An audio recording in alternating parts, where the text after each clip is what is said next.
Follow up lang ito doon sa mga points raised by Senator Judge Rapi Tulfo kahapon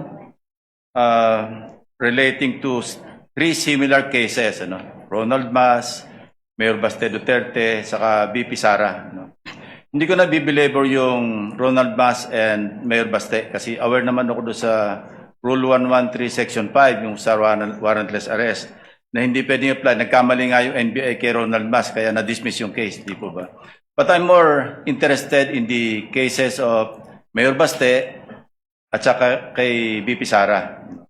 Kasi almost similar yung kanilang mga sinabi, pero I'm just wondering why you did not investigate Mayor Baste, pero si Mayor Sara, hindi lang kayo nag-investigate, nag-repair pa kayo ng complaint sa DOJ, hindi po ba? Yun po yung amin pong ginawang investigasyon ay doon na po sa threat na sinasabi namin na pangkalawakan. Yung dito po kay Mayor Baste, kaya hindi po natin na inimbestigahan, isinasama po namin dito sa task force na ito to come out with the report eventually, but we have coordination also po with other agencies. Yes. So walang ongoing law enforcement investigation against Mayor Baste? Kasama po dito sa ano po namin sa special task force po.